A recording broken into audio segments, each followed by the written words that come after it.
और मैं आपके साथ लक्ष्मी। और देखिए, अहमदाबाद विमान हादसे से जुड़ी हुई बड़ी खबर सामने आ रही है कि अब तक हादसे में कुल 265 लोगों की मौत हो चुकी है। विमान में सवार 241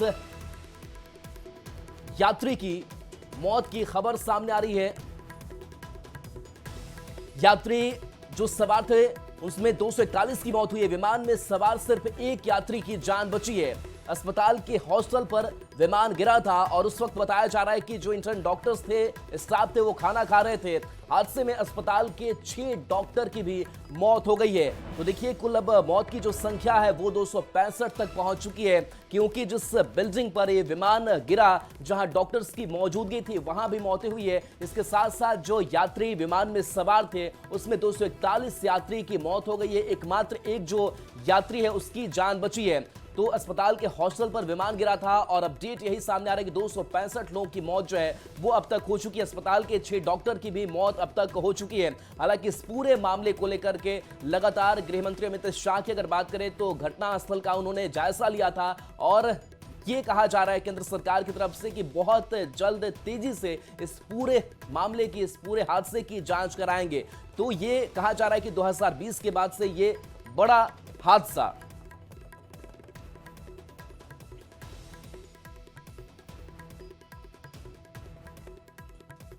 और देखिए, पीएम मोदी आज अहमदाबाद जाएंगे। पीएम आज हादसे वाली जगह पर जाने वाले हैं। ये भीषण हादसा जहां पर 241 यात्रियों की मौत हो गई। और आपको ये बताते चलें कि इस जगह पर प्रधानमंत्री नरेंद्र मोदी खुद जाएंगे।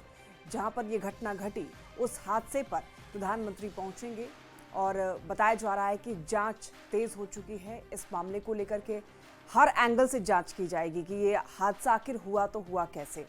और आपको बताते चलेंगे, भीषण हादसा गुजरात के अहमदाबाद में हुआ और इसके बाद अफरा तफरी का माहौल देखने को मिला।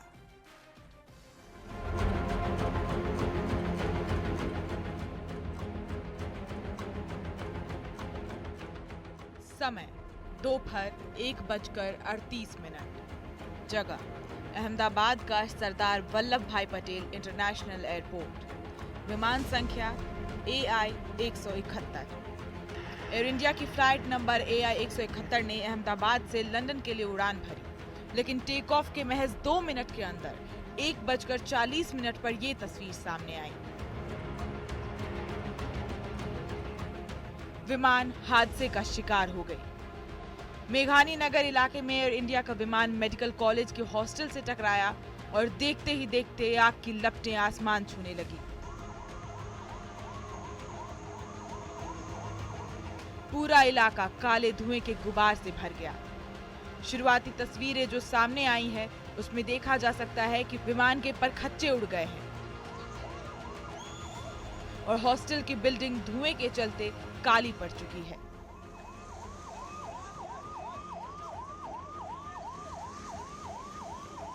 विमान में 230 यात्री और 12 क्रू मेंबर समेत 242 लोग सवार थे,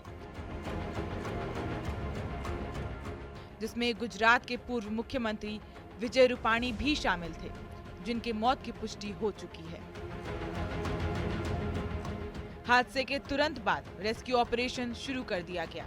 एयर इंडिया के इस प्लेन में 169 भारतीय जबकि 61 विदेशी नागरिक सवार थे, जिसमें सबसे अधिक ब्रिटेन के 53 यात्री, पुर्तगाल के 7 और कनाडा के 1 यात्री थे। 200 से ज्यादा लोगों की मौत की पुष्टि हो चुकी है। प्रधानमंत्री नरेंद्र मोदी ने अहमदाबाद विमान हादसे पर दुख जताया है। अहमदाबाद विमान हादसे से स्तब्ध हूं। दुख शब्दों में बयां नहीं किया जा सकता। पीड़ितों के साथ मेरी संवेदनाएं हैं। प्रभावित लोगों की सहायता में लगे मंत्रियों और अधिकारियों के संपर्क में हूं। सूत्रों के मुताबिक हादसे का शिकार हुए विमान की कल तकनीकी जांच की गई थी। कुछ तकनीकी समस्या की बात सामने आई थी और आज इस विमान को उतार दिया गया। घटना के तुरंत बाद राहत और बचाव का कार्य शुरू कर दिया गया। घायलों का इलाज चल रहा है, लेकिन विमान में सवार सभी यात्रियों की मौत की आशंका है। Bureau report, news 18। और देखिए, इस हादसे के बाद से प्रधानमंत्री नरेंद्र मोदी आज अहमदाबाद जाएंगे। पीएम आज हादसे वाली जगह पर जाएंगे। इससे पहले गृह मंत्री अमित शाह ने भी जायजा लिया था। तो देखिए, जो केंद्रीय नेतृत्व है, जो केंद्र सरकार है, उसके जो नेतृत्व करता है उनकी नजर लगातार इस हादसे को लेकर के बनी हुई है और कोशिश यही है कि किस तरीके से अब राहत जो है वो दिलाई जा सके। हालांकि 265 लोगों की मौत हो चुकी है, लेकिन इस मौत के बाद भी लगातार सरकार तत्पर दिखाई दे रही है। पीएम मोदी आज अहमदाबाद जाएंगे, प्रधानमंत्री आज हादसे वाली जगह पर जाएंगे और जायजा भी लेंगे। इससे पहले प्रधानमंत्री नरेंद्र मोदी ने एक्स पर पोस्ट भी किया और जो मृतक हैं उनके प्रति संवेदना उन्होंने व्यक्त की। साथ ही साथ उन्होंने कहा कि पूरा देश आज मृतक और बाकी जो उनके अगर कोई घर वाले हैं तो उनके साथ खड़ा है। तो देखिए, पीएम आज हादसे वाली जगह पर जाएंगे और इस पूरे मामले की तेजी से जांच करने का भी आश्वासन केंद्र सरकार की तरफ से दिया जा रहा है। वहीं देखिए, केंद्रीय गृह मंत्री अमित शाह अहमदाबाद में हादसे वाली जगह पर गए। उन्होंने अस्पताल में घायलों से मुलाकात भी की और इसके बाद मीडिया से बातचीत के दौरान उन्होंने कहा कि हादसे की जांच तेजी से की जाएगी। मृतकों की पहचान के लिए डीएनए जांच होगी और उन्होंने साथ ही ये भी कहा कि पूरा देश पीड़ित परिवारों के साथ है।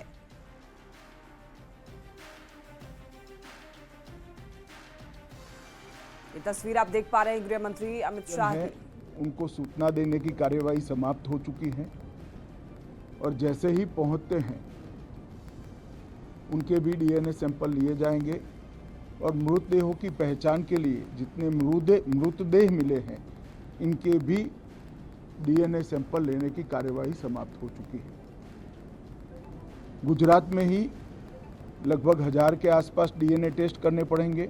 गुजरात की एफएसएल और नेशनल फॉरेंसिक साइंस यूनिवर्सिटी दोनों मिलकर कम से कम समय में डीएनए का परीक्षण पूरा करने के बाद परिवारजनों को अपना मृतदेह परिजन का मृतदेह सौंपने का काम करेंगे। एविएशन डिपार्टमेंट ने अपनी जांच शुरू कर दी है और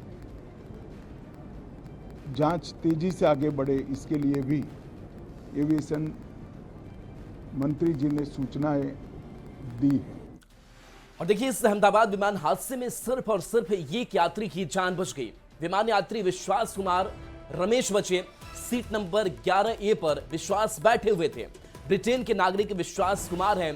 तो बताइए, जहां पर सारे लोगों की मौत हुई है, एक चमत्कार ही हुआ है जहां विमान यात्री विश्वास इस पूरे हादसे में बचे हैं। रमेश की तस्वीर आप तक हम पहुंचा रहे हैं और रमेश को जब होश आया है, जब लोग उनसे पूछताछ कर रहे हैं कि आप कहां थे, तो बता रहे हैं कि वो बेहोश हो गए थे और जब होश आया तो देखा कि आसपास लाशें पड़ी हुई है। 3 तस्वीरें आपको रमेश से जुड़ी हुई दिखा रहे हैं, जहां प्लेन क्रैश का इकलौता ये सर्वाइवर रमेश की तस्वीर आप तक पहुंचा रहे हैं, जो हादसे के तुरंत बाद की तस्वीर है। और दूसरी तस्वीर आपको दिखा रहे हैं विश्वास कुमार रमेश का जो इलाज है वो जारी है और रमेश ने जो प्लेन टिकट कराया था उस टिकट को भी आपको दिखा रहे हैं। सीट नंबर 11A पर विश्वास बैठे हुए थे। ब्रिटेन के ये नागरिक विश्वास बताए जा रहे हैं।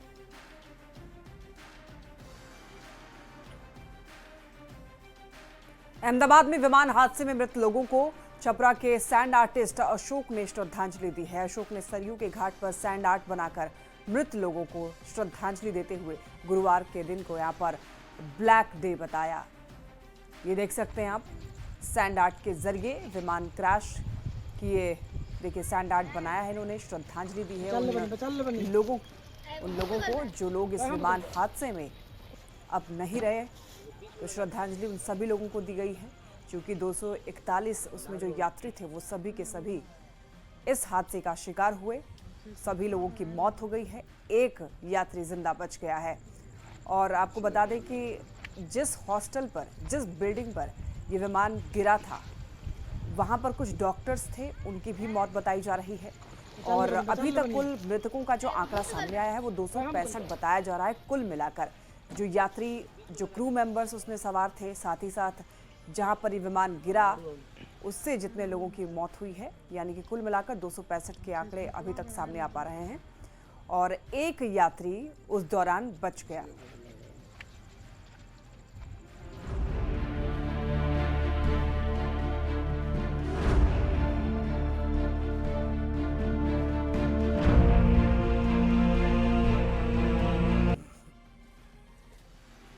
और चलिए बढ़ेंगे आगे। पटना में महागठबंधन की कोऑर्डिनेशन कमेटी की बैठक हुई। करीब 3 घंटे तक चली बैठक में विधानसभा चुनाव की साझा रणनीति को लेकर के चर्चा हुई और साथ ही सीट शेयरिंग को लेकर भी अहम फैसला लिया गया।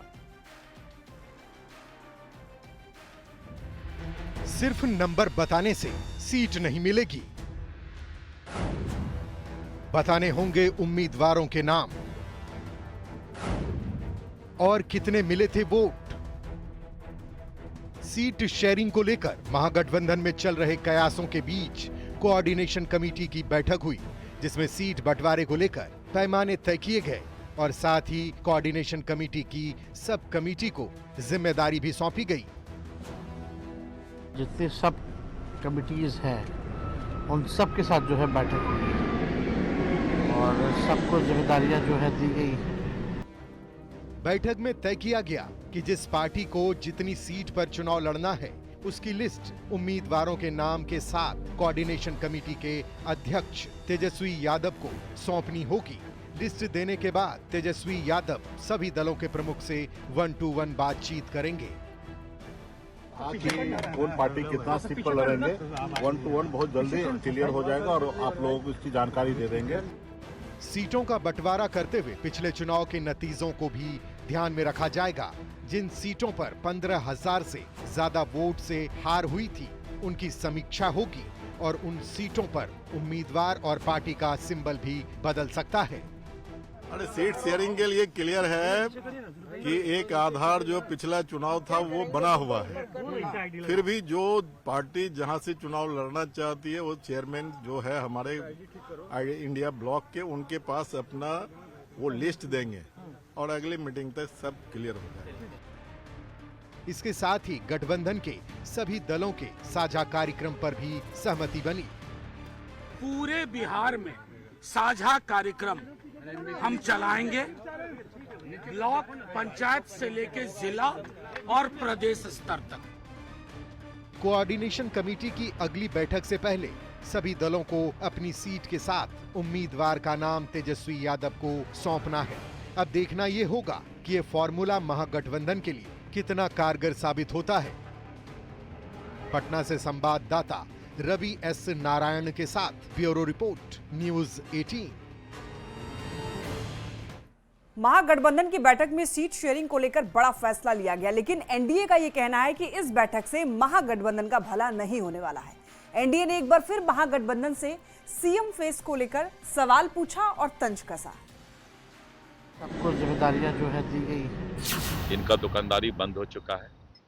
अब तेजस्वी यादव जी इतना ही में खुश हो जाएं, कोऑर्डिनेशन कमेटी के चेयरमैन बन के ही खुश हो जाएं, क्योंकि आगे तो उनको कुछ मिलना नहीं है। महागठबंधन की कोऑर्डिनेशन कमेटी की बैठक में सीट शेयरिंग को लेकर बड़ा फैसला लिया गया। साझा रणनीति पर भी चर्चा हुई। महागठबंधन की चौथी बैठक पर सबकी निगाहें टिकी हुई थी। अब महागठबंधन की इस बैठक पर सियासत भी शुरू हो चुकी है। एनडीए ने महागठबंधन की बैठक को ढाक के 3 बात बताते हुए एक बार फिर महागठबंधन में सीएम फेस को लेकर सवाल पूछे। एनडीए नेताओं ने कहा कि इन बैठकों से महागठबंधन का भला नहीं होने वाला है। ढाक के 3 बात और महागठबंधन की बैठक अब कितना भी कर लें, इनका दुकानदारी बंद हो चुका है। बिहार की जनता लालू जी के ही जमाने से इनको पहचानती है कि ये लोग अपना परिवार से बाहर नहीं निकल सकता है।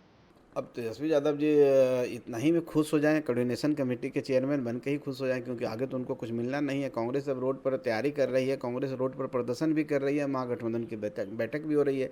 एक दूसरे में सामंजस्य नहीं है। एक तरफ कहते हैं कि वो मुख्यमंत्री का चेहरा नहीं है, सिर्फ कोऑर्डिनेशन कमेटी के अध्यक्ष हैं, तो उनके अंदर द्वंद्व है।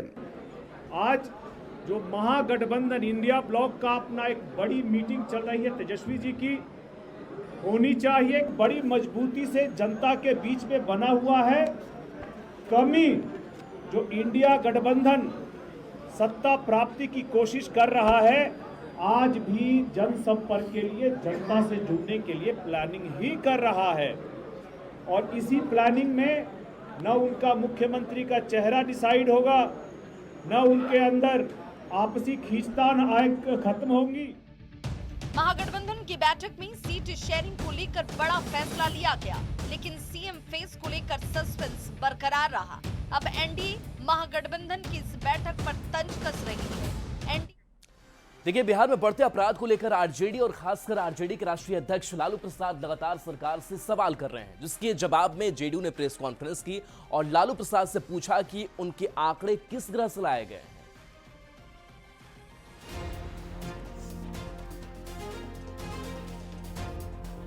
बिहार में विधानसभा के चुनाव से पहले विपक्ष सरकार को हर मोर्चे पर घेरने की कोशिश में है। खासकर बिहार में बढ़ रहे अपराध की घटनाओं को लेकर लालू प्रसाद और तेजस्वी यादव लगातार एक्स पर पोस्ट कर सवाल पूछ रहे हैं। अब आरजेडी के सवालों पर जेडीयू एमएलसी नीरज कुमार ने पलटवार किया और कहा कि अगर लालू परिवार को वाकई लगता है कि बिहार पुलिस निकम्मी है, तो वो अपनी सुरक्षा में तैनात पुलिस कर्मियों की सेवा से उन्हें मुक्त कर दे। कि अगर बिहार में इतनी भ्रष्ट, लापरवाह और कामचोर पुलिस है, तो आपके परिवार और आपकी परिवार की सुरक्षा में जो 159 पुलिसकर्मी है, उसको कब हटाइएगा? क्योंकि वो सुरक्षा करने लायक नहीं है आपका।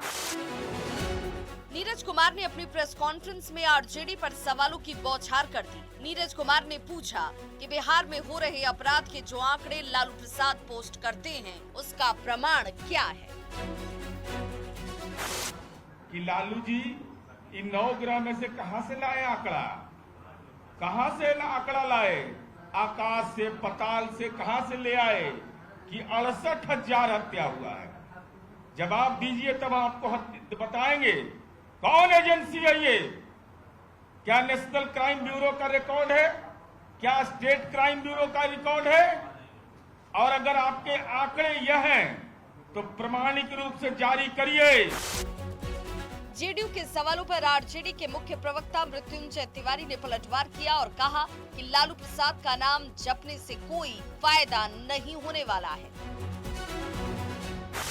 वाहन चेकिंग के दौरान गाड़ी रोकने पर सरकारी दल के झंडा लगे हुए गाड़ी से पुलिसकर्मियों को रौंद दिया। एक महिला पुलिसकर्मी की मौत हो गई।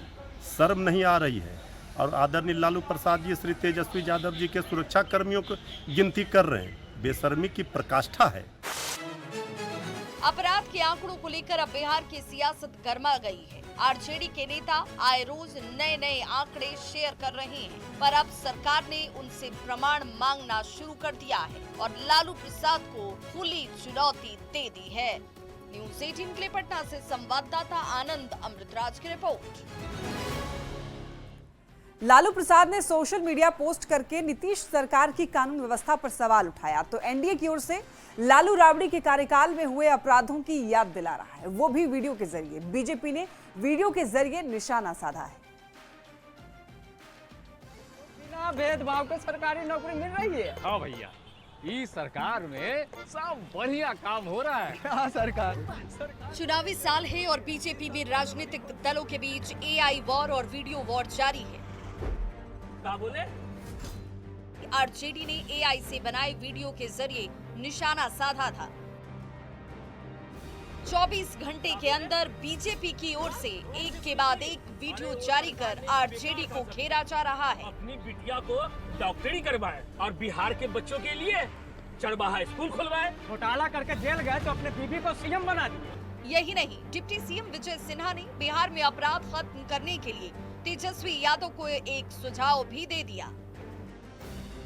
कई बार हमने प्रश्न किया कि अगर जो अपराध मुक्त बिहार चाहते हैं तो सत्ता पक्ष के साथ प्रतिपक्ष की भी भूमिका बड़ी होती है।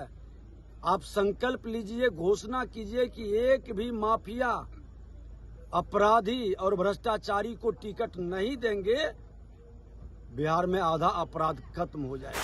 चुनावी साल में 15 साल बनाम 20 साल की जंग जारी है। दोनों तरफ से अपराध को लेकर सवाल खड़े किए जा रहे हैं और वीडियो के जरिए एक दूसरे पर प्रहार भी किया जा रहा है। खुद के 9वीं फेल बेटा को डिप्टी सीएम बनवाए। पटना से संवाददाता शैलेंद्र और बाढ़ से अनिरुद्ध के साथ ब्यूरो रिपोर्ट, न्यूज़ 18। हम भूले हैं ना भूलने देंगे। दरभंगा में deputy CM Vijay Kumar Sinha RJD और कांग्रेस पर जोरदार हमला बोला। उन्होंने कहा कि तेजस्वी यादव विकास को अनदेखा कर रहे हैं और लॉ एंड ऑर्डर पर बयान दे रहे हैं। उन्होंने लालू प्रसाद के शासनकाल की याद दिलाते हुए लालू परिवार को जमकर आड़े हाथ लिया। एक आवाज नहीं निकलती थी।